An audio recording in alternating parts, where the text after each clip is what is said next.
Donc salut tout le monde, là on va continuer, on va parler des oies. Donc vous pouvez voir ici donc 4 oies.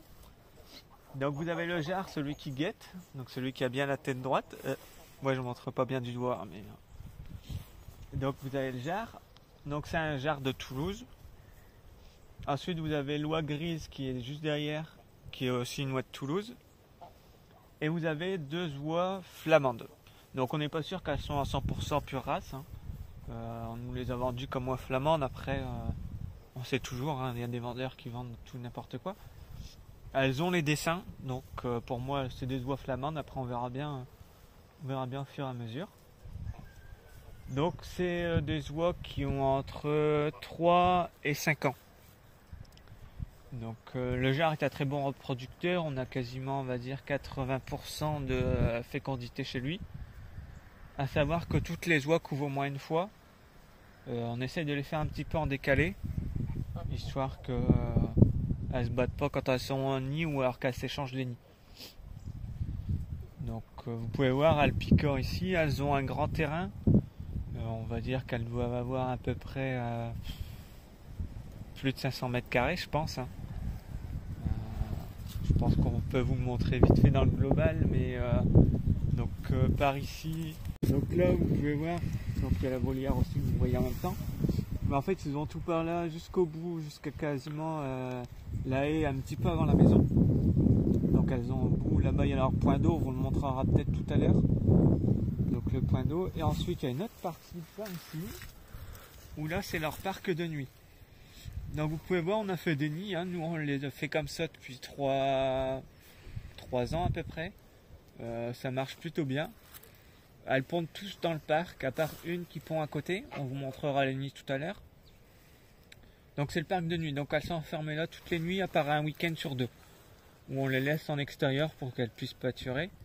Et c'est surtout pour qu'elles font moins de bruit auprès des gens qui habitent juste à côté des parcs.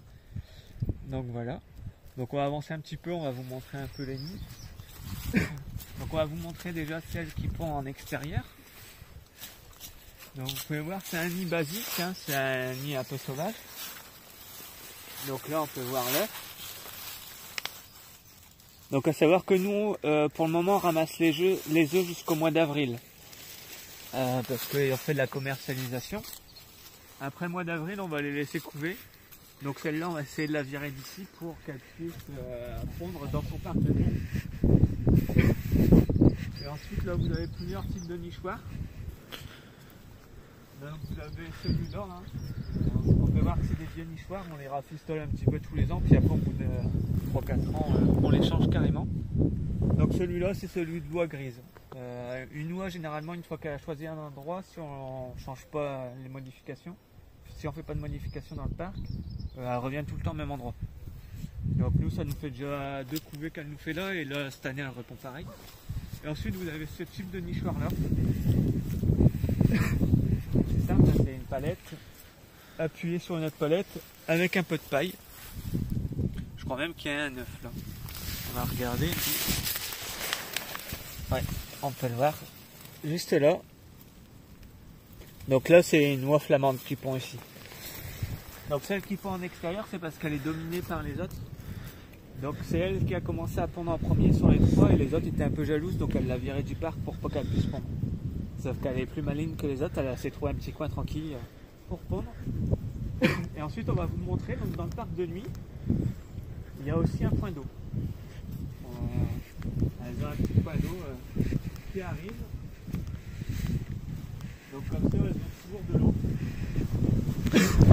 Donc voilà, leur petit bassin de nuit, où ça alimenté constamment parce que ça vient d'un fossé.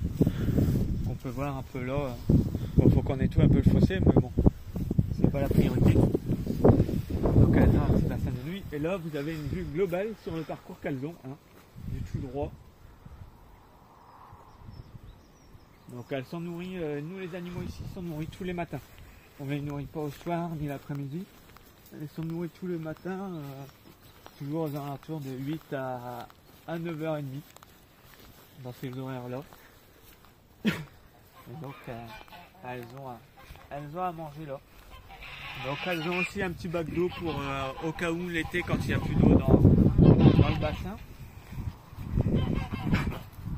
Et on peut voir qu'elles ont des petits bacs d'eau un peu partout.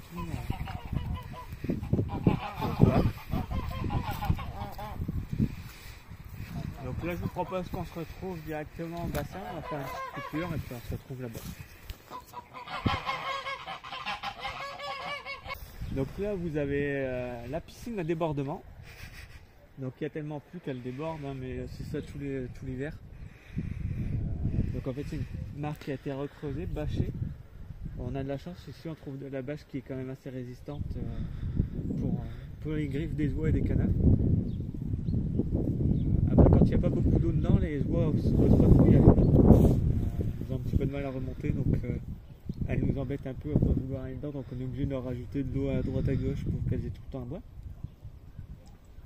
Donc voilà, donc vous avez une petite vue globale sur leur bassin où elles font leur nage olympique. Donc voilà, donc ça sera tout pour cette vidéo. Merci de nous suivre et puis on se retrouve bientôt pour une nouvelle vidéo. Salut!